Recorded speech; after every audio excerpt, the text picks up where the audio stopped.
There comes a moment in every man's life where he has to decide whether his passion becomes a hobby or a career. For me, that choice was obvious. Thinking back on it now, it's probably the greatest regret of my life. Back then, though, I was prouder than anyone could reasonably be. I remember the day I received my bachelor's degree in fine arts. It was my passion, my life, and my love. My father was a bit miffed about it. He wanted me to succeed him as the next in a long line of family lawyers, but he eventually learned to celebrate my success with me. My mother, on the other hand, supported me wholeheartedly from the beginning. At the time, I thought I was the luckiest man alive, but as all good things go, time eventually took it all away. A series of unfortunate events would lead me to where I am today. First, my father, at the age of 53, was struck by a semi-truck on the highway. Drunk driver. The truck crossed the median and smashed headfirst into his car. There was no open casket. I might have eventually gotten past that, but my mother fell ill right after. The depression from losing my father triggered her dormant heart issues, and I lost her 6 months later. I wish I could say she went peacefully, but she didn't. It was long, painful, and I had to watch every minute of it. Needless to say, it broke me. I withdrew into myself and pushed everyone away. My girlfriend of 5 years, Katie, tried her best. Eventually, she couldn't take it anymore. Something about needing someone more stable. I can't say I blamed her. My job suffered too. Too many absences, too little effort, and a few no-call, no-shows. My boss was patient for a while, but grief only buys you so much leniency. Eventually, I lost that too. So there I sat, on my 27th birthday, alone at the kitchen table in my parents' empty house, staring at a pile of foreclosure notices, maxed out credit cards, overdue loans, threats to shut off the utilities. I buried my face in my hands and sighed deeply. Then something caught my eye, a glint of metal on the table, a business card, but not a normal one. It was made of brushed steel, cold and heavy in my hand. S. Holtman, fine arts collector and history enthusiast. That was all that was etched into it. Flipping it over revealed only a phone number and an email address. My lips were dry as I stared at it, my mind flashing back to half an hour earlier. The sound of the front door. It had startled me. I hadn't had visitors in months, let alone deliveries. With mild annoyance and more than a little curiosity, I'd gone to the peephole. A well-dressed, older gentleman stood on the other side, affluent, composed, smiling. Right before he reached for the bell again, I unlatched the door and cracked it open. "Can I help you?" My voice came out raspier than I expected after so long in silence. The man looked me up and down, then smiled wider. "Charles Langston, am I to presume?" His voice was smooth and practiced, almost oily. The hair on my arm stiffened. "Depends who's asking," I said. He chuckled softly. "Forgive my lack of manners. My name is Samuel Holtman. He reached into his coat and handed me the metal card. That's my personal contact information. May I come in to discuss a business proposition? Assuming, of course, that you are Mr. Langston." I hesitated, then stepped aside. Whatever he was selling, I needed the money. "My name is Charles Langston. Please, come in." He nodded and entered before the words had fully left my mouth, like he already knew I'd say yes. Yes, let's get straight to it," he said, looking around the kitchen with mild distaste. He sat down at the table and gestured for me to do the same. His demeanor shifted instantly from friendly to formal. "I'll be frank, Charles," he said. "I've done my research on you. I know who you are and what you've lost. My condolences. He paused. But that's precisely why I think you're perfect for the job I have in mind." I said nothing, just stared, fist tightening on my jeans. He continued smoothly. "Your background in fine arts, your experience at your previous employment. I need someone who understands what they're looking at, someone who appreciates it." He leaned back, the chair creaking. "Still with me so far?" I nodded meekly. What exactly would I be doing? And what's the pay like? He laughed, loud and confident. "Now you're getting there. It pays well, enough that you won't need to worry about money again. It's a long-term opportunity, assuming your performance holds. But your first contract will be a 5-day period." My throat felt dry. "The work involves managing a personal warehouse for me, a private collection, full of old, valuable art. Think of it as security, but with an artistic touch. Why me? I asked. Why not someone stable? He smiled knowingly. Because you have nothing left to lose. I froze. He stood, brushing invisible dust from his coat. Nothing in this world is free, Charles, nor without consequence. The salary includes hazard pay. Should you choose to accept, contact me via that card. I have high hopes for you. He turned toward the door, his smile still fixed in place. Good day, Charles. I trust I'll hear from you very soon. The metal card wasn't just heavy. It felt heavy, like an anchor. When the door closed behind Holtman, it sounded final, like the period at the end of a long, tragic sentence. He hadn't asked if I'd call. He knew I would. I sat there for 3 hours, staring at the card. Then I picked up the phone. He was right. I had nothing left to lose. My degrees, my passion, my love for Katie, none of it mattered compared to that stack of foreclosure papers. He answered on the first ring. Charles, He said, tone full of satisfaction. a wise decision. We begin tonight. The address he sent was an hour outside the city, buried deep in a suffocating forest. Holtman didn't own a house. He owned a fortress, a massive Gothic revival manor of dark gray stone that seemed to swallow the light. It looked less like a home and more like a mausoleum. At the wrought iron gate, a silent, broad-shouldered man named Gus met me and drove me up the long, winding drive. He never spoke, never looked away from the road. Inside, the manor was a labyrinth. The air smelled of ozone and old wood. Every hallway was lined with art, Roman busts, Renaissance carvings, impressionist landscapes. It was magnificent and utterly lifeless. Holtman was waiting in the executive suite. He didn't offer a drink, didn't shake my hand. He just smiled and slid a leather-bound contract toward me. Everything you need to know about your compensation and duties is here. He said. Your job is curator and custodian of the most sensitive parts of my collection.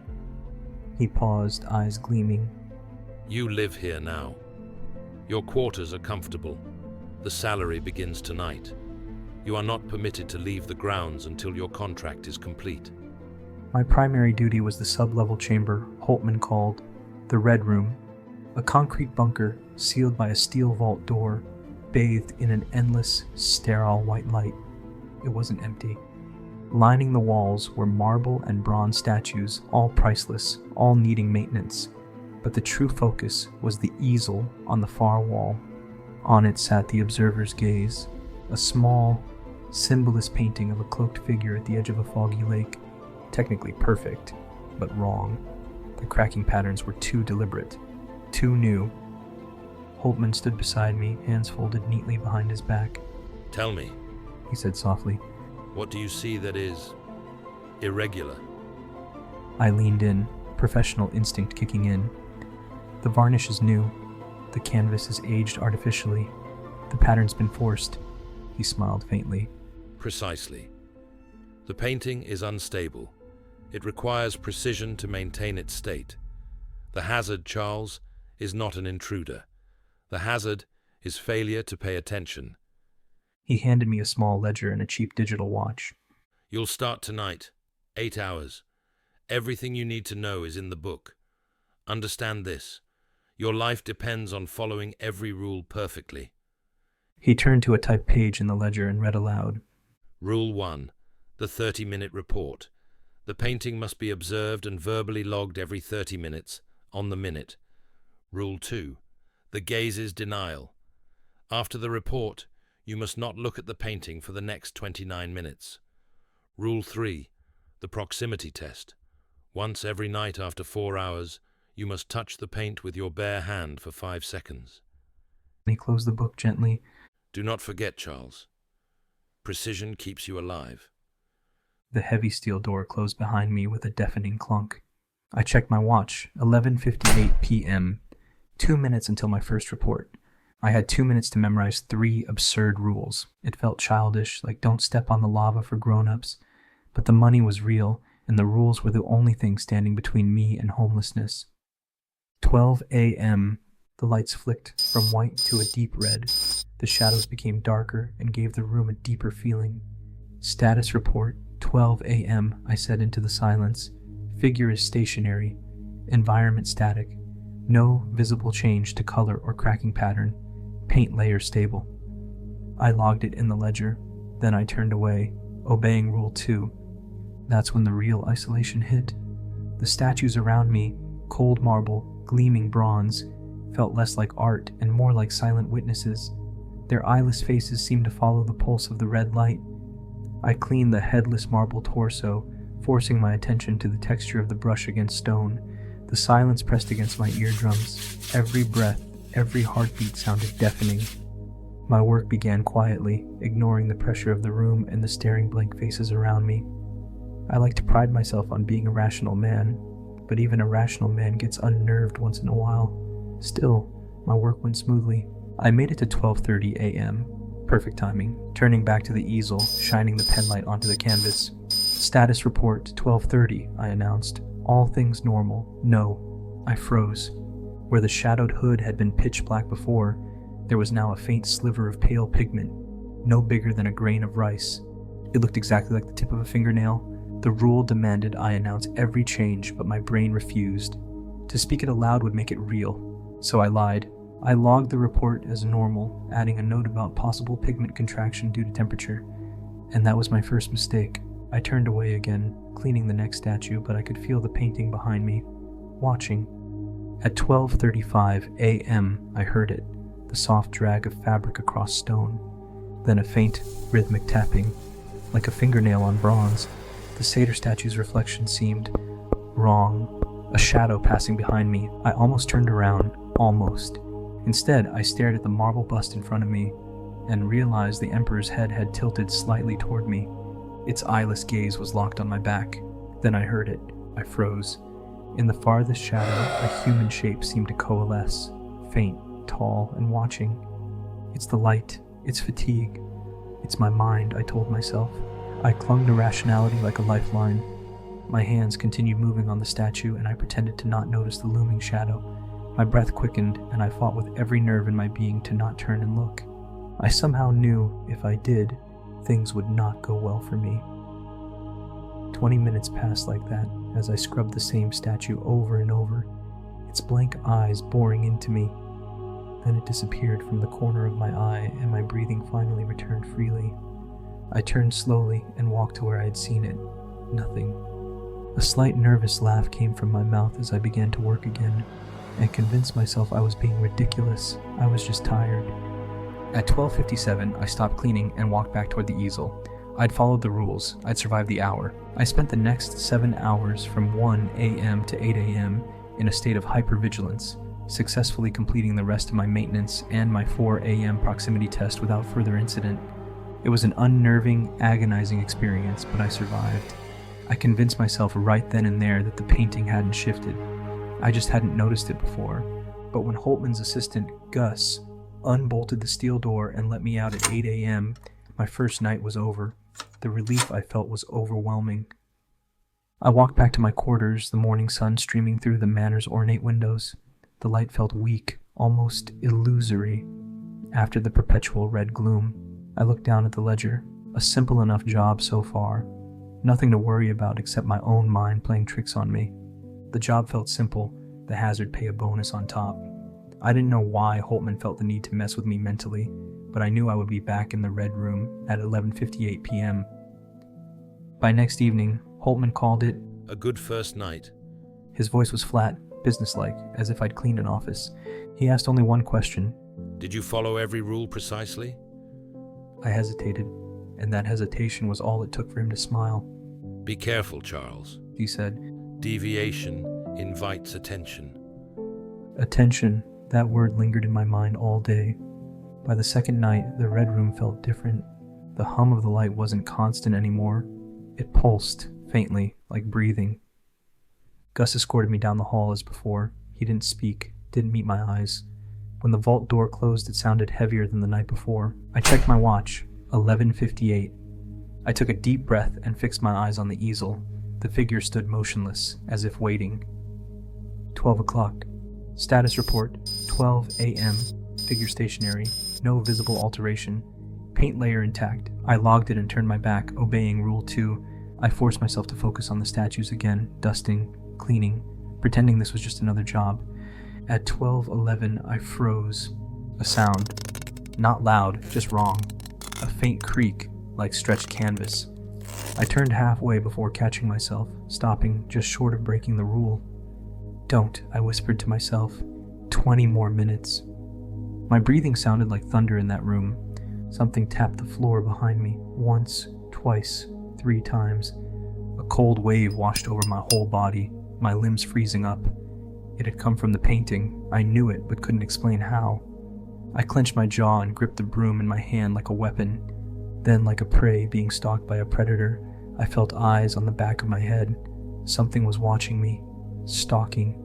Every ounce of my being screamed at me to turn around, face the threat before it attacks me unguarded. But just as I was about to turn and confront it, Holtman's words echoed in my head. "Be careful, Charles. Deviation invites attention." I snapped my eyes shut and forced myself to breathe deeply, listening as more creaking and tapping happened behind me. My figure stood motionless in that room, the red light bathing me from above and highlighting every statue's gaze. Everything. All of them. Had they all been looking at me before? Time seemed to stop, and I did nothing but wait, immobilized by fear. My eyes flew down to my watch. 12:25 a.m. By the time my watch hit 12:29, my heart was slamming against my ribs. I turned around the moment the second hand hit 12:30 and all the pressure vanished. The sensation of being watched evaporated instantly, and my lungs no longer felt crushed. I scanned the area around the painting, looking for any signs of something, but nothing was there. Another nervous laugh came from my throat, ready to chalk it all up to paranoia again. "Status report, 12:30, I said quickly just to fill the air. "Figure stationary." The words caught in my throat. The figure's head, that faint shadow under the hood, and was no longer centered. It was turned slightly to the left, toward me. Its eyes were gazing underneath the hood, tiny pinpricks of white looking directly at me. The paint along the neck was thicker, darker, like someone had touched it while it was wet. My hands wrote what my mouth refused to admit. I forced my hand to write in the ledger. A shift in the painting. The eyes now stare at me. The neck turns to face the room. I sat there for a long moment, refusing to break eye contact with the hooded figure before the noise on my watch broke me out of a trance. 12:32. I had broken rule 2. That finally forced me to say it out loud. The hooded figure now looks at me, head turned slightly. Then I turned away again, faster than before, but I could feel it behind me, watching, aware. Something shifted after that. Something changed. It was as if calling out its changes verbally acknowledged it and encouraged its behavior. The activity escalated, the painting no longer content on staying the same. Hours passed, each 30-minute cycle a new test of endurance. Each cycle the head turned a bit more in my direction, as if trying to face me fully. Then came the 4-hour mark, the proximity test. I approached the painting cautiously, counting my steps. There the figure stood, closer than ever, its white eyes cutting through the red light, looking deep into my being. I placed my hand flat on the frame for 5 seconds. 1, 2, 3, 4, 5. The surface was cold and smooth, but something prickled the back of my neck. The red light seemed harsher now, casting shadows that didn't belong. The statues, bronze satyrs, Roman busts, marble torsos, seemed closer somehow, more imposing. I focused on the frame. Pulling back, I felt the room exhale with me. The figure in the painting had shifted slightly, just enough to make me aware I wasn't alone. When Holtman came in the morning, I didn't speak at first. I couldn't. He scanned the painting with a slow, professional eye, then nodded once. "Acceptable." "What happens," I finally managed, "if I break one of the rules?" He smiled, soft, almost kind. "You already have, Charles. But it seems you survived it. He turned toward the door. For now." By the third night, I had lost track of how many hours I'd been awake. The red room was no longer a room. It was a machine designed to watch me, measure me, and break me. But tonight felt different. Tonight, the figure in the painting had moved again substantially. The hooded head was now fully turned toward where I stood during reports, and beneath the cloak I could see the suggestion of an arm, extended as if reaching toward the frame's edge. I logged it mechanically, my hand shaking as I wrote. Figure rotation approximately 45 degrees. Arm extension visible beneath the cloak. Pigment darkening along edges. I was so focused on the painting that I almost missed it. As I turned away to begin my cleaning routine, my foot caught on something, a loose floor tile beneath one of the marble statues. It shifted. I froze, staring down at the concrete floor. The tile was slightly raised, deliberately loosened. I glanced at my watch. 12:07 a.m. 23 minutes until my next report. Kneeling down, I pried the tile up carefully. Underneath was a small, hollow space. Inside, a crumpled piece of paper and something else. Something small and metallic. A key. My hands trembled as I unfolded the paper. The handwriting was frantic, deteriorating across the page. Day 3. Still time. Found something on the second floor of the East Wing. Master key in the kitchen drawer. Third one down under silver. Day 4, check the rooms. Oh God, there are so many. Same age, same story, same desperation. Counted at least 10. How long has he? Day 5. I can feel it pulling now. The painting knows. Tried to leave. Gus stopped me. Locked in until shift. No time. No time.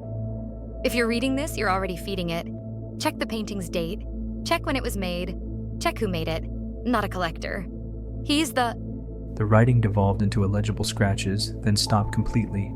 Below it, in calmer handwriting, like it had been written earlier before the panic, was a single coherent line. Kitchen key is a copy. Mine's under the tile. Third drawer, East Wing. Find the truth. M.R. I stared at the note, my pulse thundering. The message was fragmented, panicked. Whoever M.R. was, they'd been in the same position I was now. Curator, prisoner, victim of something. But they'd found something in the East Wing, something about Holtman. I checked my watch, 12:29 a.m. I quickly pocketed the key and note, replaced the tile, and stood just as the second hand hit 12. Status report, 12:30 a.m., I said, my voice hollow. Figure orientation shifted 45 degrees, arm extension visible, significant pigment darkening along the lower quadrant. I logged it, my hands shaking so badly I could barely write. Check the painting's date, check who made it. I looked back at the painting, really looked at it this time, not at the figure, but at the frame. In the bottom right corner, barely visible in the red light, was a small brass plate. I'd never noticed it before. I approached slowly, squinting at the engraved text. The observer's gaze, S. Holtman, 1924. My blood went cold. Samuel Holtman, the man who'd hired me, who looked maybe 50 years old, had created this painting 100 years ago. That was impossible. Unless... I stumbled backward, my mind racing. The painting wasn't just old, and Holtman wasn't just a collector. I had to get to the East Wing. I had to find out what M.R. had discovered. But first, I had to survive the rest of the shift. The revelation seemed to excite the painting, as if it now knew I was aware of the game we were playing. Shadows showed up more frequently around corners just when I was turning to clean something else. I'd catch my gaze right before they landed on it. Each time they'd stand there, waiting for me to look. Each time my watch would beep, and the shadow would disappear. Then came the next proximity test. 4 a.m. I approached the painting. The figure was fully facing me now, white pinpricks glowing brightly. It stood tall with its cloak blowing in an invisible breeze. With hesitation, I reached forward and placed my hand on the painting. The split second my skin touched the canvas, I felt it. It was like I was being pressed, no, pulled towards the canvas. The paint seemed to shudder at my touch, almost like anticipation. It felt cold and almost gelatinous under my fingers. 3 seconds had passed. I glanced quickly at the figure and watched in real time as he updated for the first time. His hand reached up with splayed fingers as if trying to grab my hand. 5 seconds. I pulled away quickly, my heart an engine in my chest. Turning away instantly, I stopped right before I could finish completely. Right next to me, right to my left, a shadow, empty, impossibly dark and tall, my shoulder almost touching it. I could feel the temperature drop significantly on my left side like the thing was absorbing all the heat around it. I stood there, frozen in place. I could feel it staring at me, daring me to turn a bit more, just to look at it for a split second. My instincts took over my rational mind and locked me into place. I barely breathed, let alone twitched. my left side going numb from the loss of heat. I stood there until the next beep of my watch, where it finally disappeared. Shakily, I raised my left arm and saw under the red light it had taken on a slightly purplish hue. It had been so cold, my left side was literally starting to freeze up. My gaze turned back to the painting. This time it stood there with a smile visible under its shadowed hood. It pointed at me, almost as if mocking me. With my shaking left hand, I held the ledger and wrote down the changes and voiced what I saw out loud before carefully turning around again. I sighed with relief when nothing appeared. Thankfully for that night, the experiences were done. I made it through night 3 by sheer force of will, completing every report moving like an automaton. When Gus opened the vault door at 8 a.m., I practically ran out, MR's key burning in my pocket. I didn't go to my quarters. I went straight to the kitchen and found the third drawer, exactly as the note described. Under the silverware tray, another key, identical to the one MR had hidden. Backup in case someone found the first one. Smart. The manor was silent in the early morning light as I climbed the stairs to the east wing. The hallway stretched before me, lined with locked doors. 6 in total. I started with the first. Room 1. The door swung open to reveal a preserved snapshot of someone's life. A neatly made bed, a suitcase half unpacked, clothes still folded, a wallet on the nightstand, driver's license visible through the clear window. James Mitchell, D.O.B., March 15th, 1992. On the desk was a journal. I flipped it open. October 12th. First night. The job seems easy enough. Just watch a painting. The pay is unbelievable. Maybe things are finally turning around. October 13th. The painting moved. I know how that sounds. But I'm certain. The figure's hand. I don't remember seeing it before. October 14th. Something's wrong. I feel hollow. Like something's pulling at me from the inside. Holtman says it's normal. Adjustment period. But his eyes when he said it, October 15th, tried to leave today. Gus blocked the door. Holtman says I have a contract. 2 more nights, just 2 more. Then I'm free. I don't believe him, but what choice do I have? October 16th. This is my last entry. If anyone finds this, don't take the job. Don't touch the painting. Don't trust. As if cut off, the entry ended abruptly. I backed out of the room slowly and moved to the next. Rooms 2 through 4 were the same. Daniel Kim, Sarah Chen, Marcus Webb, all of them are gone. Room 5, Michelle Rodriguez. Her room was different. The walls were covered in notes, photographs, newspaper clippings, all connected by red string. It looked like a detective's conspiracy board. In the center was a photograph, black and white, formal, aged. A man in 1920s attire stood beside an easel displaying the observer's gaze. He was young, maybe 30, with sharp features and intense eyes. Below the photo, a caption in elegant script. Artist Samuel Holtman, with his masterwork, The Observer's Gaze, 1924. I stared at the face in the photograph. It was him, the same face, same smile, same businesslike expression. Holtman hadn't aged a day in 100 years. Pinned beside the photo was a yellowed newspaper clipping. Painter Samuel Holtman, missing after gallery exhibition. September 17th, 1924. Renowned artist Samuel Holtman has vanished following the debut of his latest work. His studio was found abandoned, with only the painting remaining. Colleagues report Holtman had become obsessed with the piece, calling it incomplete despite its technical perfection. He kept saying it needed one more element, stated fellow artist Jeffrey Morris, but he wouldn't say what. Surrounding these were Michelle's notes, dozens of them written in increasingly frantic handwriting. Found 4 other rooms so far. All curators, all 5 days, all gone. Checked city records. Missing persons reports match the names and dates he's been doing this for years. Holtman didn't just collect the painting. He made it. 1924 equals 100 years ago. He looks 50. He should be 110 at least. How is that possible? I talked to Holtman today, asked him how long he's owned the painting. He smiled and said, "I've had it my whole life." Then he laughed. It wasn't a joke. Day 4. I know what's happening now. The painting takes us instead of him. Every 5 days equals 1 curator consumed. It keeps him alive, keeps him young. He's been feeding it for a century. Day 5, final entry before shift. I tried everything. Tried to destroy it. Wouldn't break. Tried to leave. Gus stopped me. Tried to warn the next person. You're reading this, so I failed. There's only one way this ends, and I'm out of time. If you find this, don't try to destroy the painting. Don't try to run, figure out what it wants. Not me. Not you. Who does it want? I stood there staring at the wall, pieces clicking into place. He was giving it people, feeding his creation. Somehow, some way, he was extending his own life by sacrificing others. I swallowed dryly before forming my next thought. All these people gone, and I had 2 days left. I checked my watch. 12 p.m. 12 hours until my 4th shift. I had tonight and 1 more night. Then I'd be like James Mitchell, like Michelle Rodriguez, like all the others, unless I gave the painting what it actually wanted. I spent the rest of the afternoon in Michelle's room, studying her notes, looking for anything I'd missed. In a drawer, I found a ledger, identical to the one in the red room. Inside were names and dates, written in Holtman's precise handwriting.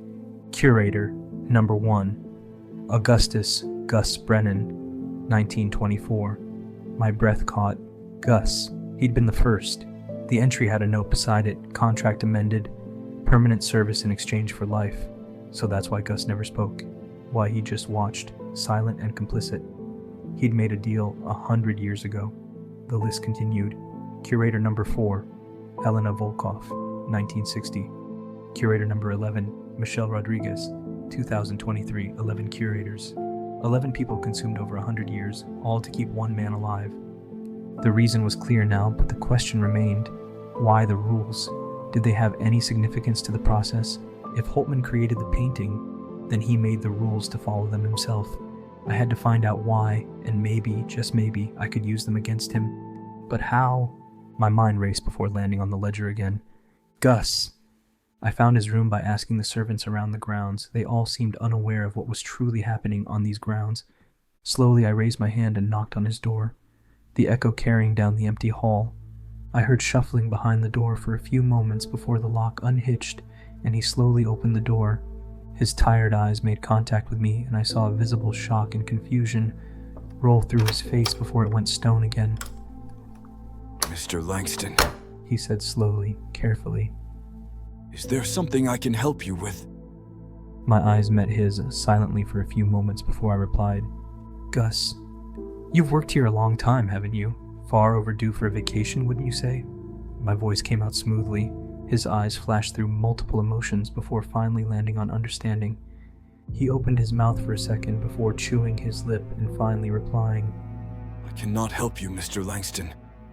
I'm sorry. The door began to close, but I caught it last second, shoving my foot into the doorway. Please, hear me out. I need your help. How many have you seen go through this?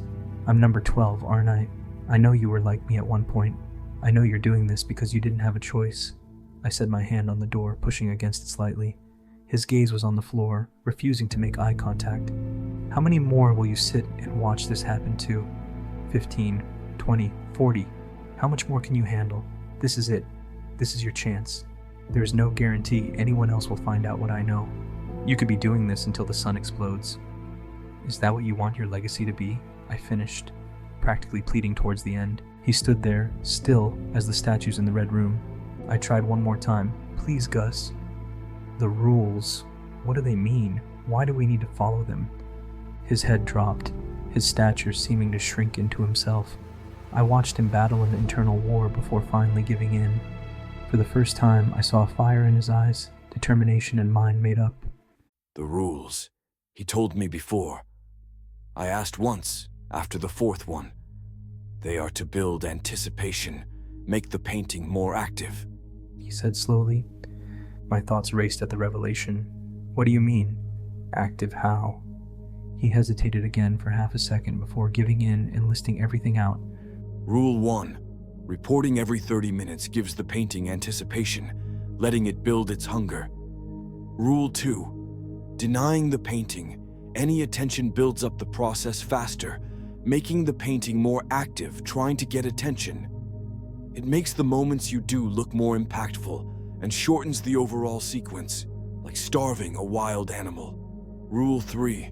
Touching it gives the painting a deep connection into the curator's soul. The process requires at least 5 days because it's tuning itself from Master Holtman's soul to the new one. My jaw tightened at this, anger boiling inside me. So this whole time, I've been waving a bone in front of a dog. He's tricked so many people into looking like a 5-star meal. Gus said nothing, shame washing over his face.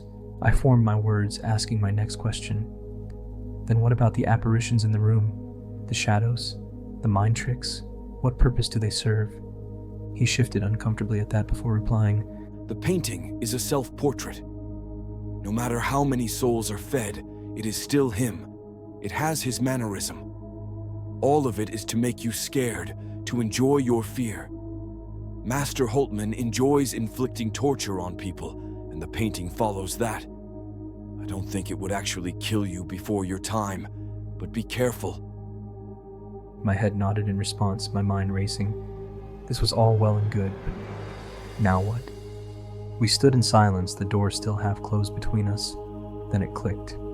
You said it was a self-portrait, right? Then what if we fed it the real deal? My voice came out raspy, speaking out my thoughts. The idea of killing someone, even Holtman, disturbed me deeply. His head snapped up, studying me before looking away again. It might work, but how would you try it? The painting is only active at night, when the red light turns on. I don't know the details, but red light stimulates it, wakes it. Then, can you turn the lights on earlier? Can you flick them on with Holtman in the room? I asked, urgency in my voice. If I can get him to go inside, can you wake it up? He contemplated thoughtfully before nodding in agreement. The door and light controls are right outside the room. I manually lock and flip them every night. But what? I said, my voice quickening. If I turn the lights on with you and Holtman in there, I don't know what would happen. You need to leave the room before it happens and keep him in there somehow. He never stays there alone. Gus revealed. He knows not to be alone with his own creation. I took in the news before nodding in understanding. Then we'll have to be quick. I can run. You have to be ready to close the door. Gus shook his head in denial. It's not that simple. You've seen the door. It takes 10 seconds to seal off properly. He designed it that way so I couldn't trap him in there. Plenty of time to escape. My fist clenched in anger, nails biting into the palm. So, if I want to offer him up, I need to stay in the room with him. Is that it? He said nothing in response, letting his silence answer for him. I chewed my cheek in anger before finally sighing in acceptance. All right. If I'm going to go out, I might as well take the bastard with me, I said in resignation. Can I count on you, Gus? He didn't make eye contact and only nodded. Tonight then, let's end this. It's high time he appreciated his creation thoroughly, I said, turning and heading back to my room. I sat there on my bed, contemplating everything in my life that led to this moment. The absurdity of bad luck almost made me laugh out loud to myself. I really couldn't catch a break, huh? Hours passed in my thoughts. Well, the silver lining is, my life was at least going to do some good in this messed up world. Maybe if I was lucky enough, I would get the chance to see my parents again in the next life. The thought brought me some comfort. There was just one thing left I needed to do. I grabbed my phone and scrolled through my contacts before landing on her name, Katie. My finger hovered over the call button before I pressed it in a moment of courage. The call rang for what seemed like forever, before finally clicking through. Hey, this is Katie. Sorry I missed your call. Probably doing something important like binging a TV show. Leave a message. Her voice rang through the room, echoing in my heart. With a dryness in my voice, I spoke up after the beep. Hey, Katie. It's Charles. I know things ended on a bad note between us, and I know I put you through a lot. I'm sorry about that. I just wanted to call one last time and let you know I love you. I will always love you. Thank you for being the only good decision I made in my life. I hope wherever you are happy. And then I hung up. 11 p.m. It was time. I made the walk to Holtman's room, knocking on the office door. Come in. He called out from within. I pushed the door open, then walked up to his desk. He barely glanced up from the book he was reading. Mr. Langston, early today. Loving your work that much? He asked with disinterest. It's all right, I replied, trying to seem cool-headed. But I need to show you something. The painting. It's not looking too good. That caught his attention. What do you mean? Why didn't you mention this earlier? He said, sitting up straight and giving me a glaring look. I'm sorry, I was tired this morning. Didn't sleep much the night before. I lied, the dark circles under my eyes helping to sell it a bit. I really hadn't slept. I continued after a moment. It seems to be deteriorating at a concerning pace. I'm not sure what happened, but in my last few hours of the shift, the painting seemed to start drooping, almost like the paint is running again. I can't make sense of it. He eyed me with suspicion, but I just gave him my best, I am completely exhausted expression. Holtman sighed deeply, looking to buy it, then stood up. Very well. Show me. Nodding, I turned to face the door, but not before noticing him nervously playing with one of his gold rings on his fingers. Good. Let him be scared. The walk down to the red room was silent but tense. I tried my best to keep appearing tired, periodically yawning and rubbing my eyes. My employer followed behind, his expression betrayed by nervous gestures. Finally, we reached the door. I made eye contact with Gus, who nodded at Holtman and practically ignored me completely. Perfect. Best to not show him we've spoken. I stood to the side and let him step in first. Only then did Gus acknowledge me. He nodded his head to his right, showing me exactly where the switches for the door and lights were. It was time. I entered after Holtman and followed him to the center of the room. Before he could get a good look at the painting, I interrupted him. Sorry, just a quick question, I said, grabbing his attention. He gave me a look of disdain, but nodded curtly. Why is this painting so important to you? Why the rules? My voice came out. His face seemed to pause at that before he thought about his answer. It is quite literally the piece that keeps me alive. I don't think I would have a reason to be here without it. That was it. No remorse, no thoughtfulness about his actions. Just a means to an end. He walked to the painting and frowned, clearly confused. Langston, where is the issue? It looks fine to me. I made eye contact with Gus and nodded to him.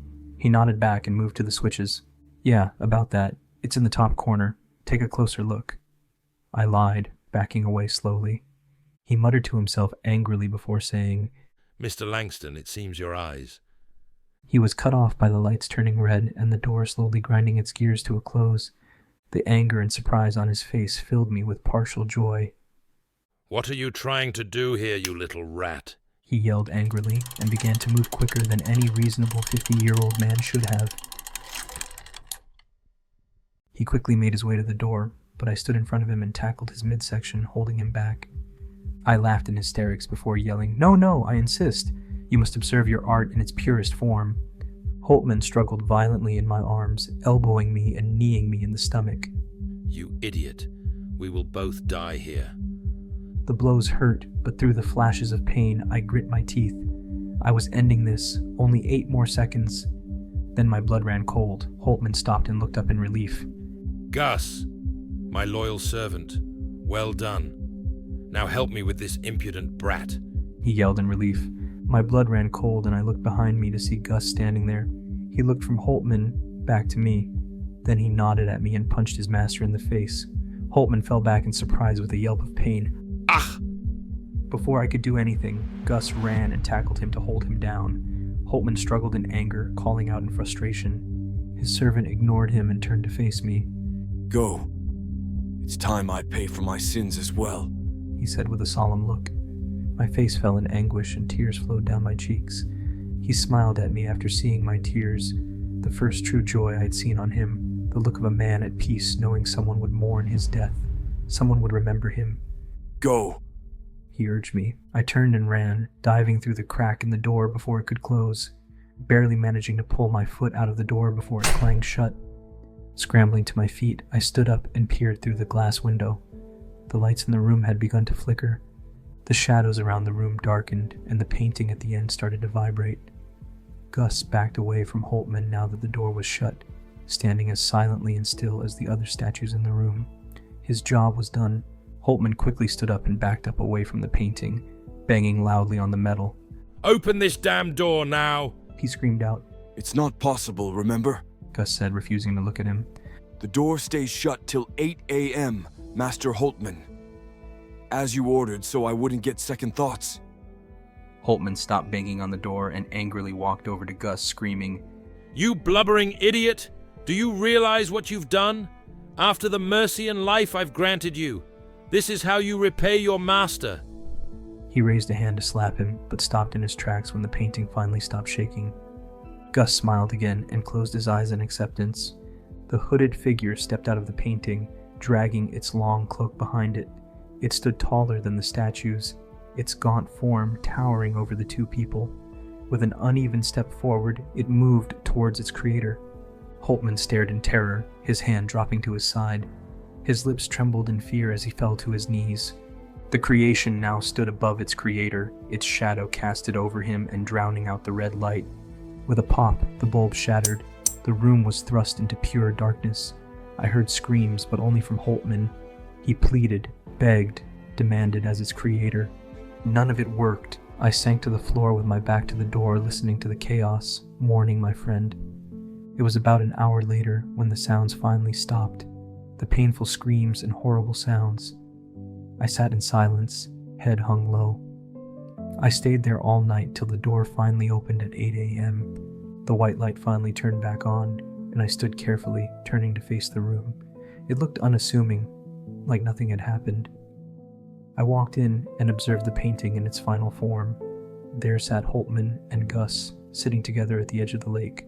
Holtman reading his book, frowning, Gus with a peaceful look on his face. I ran my hand over the painting and smiled sadly at it. Then my phone rang in my pants, breaking the silence. I saw the caller ID, Katie.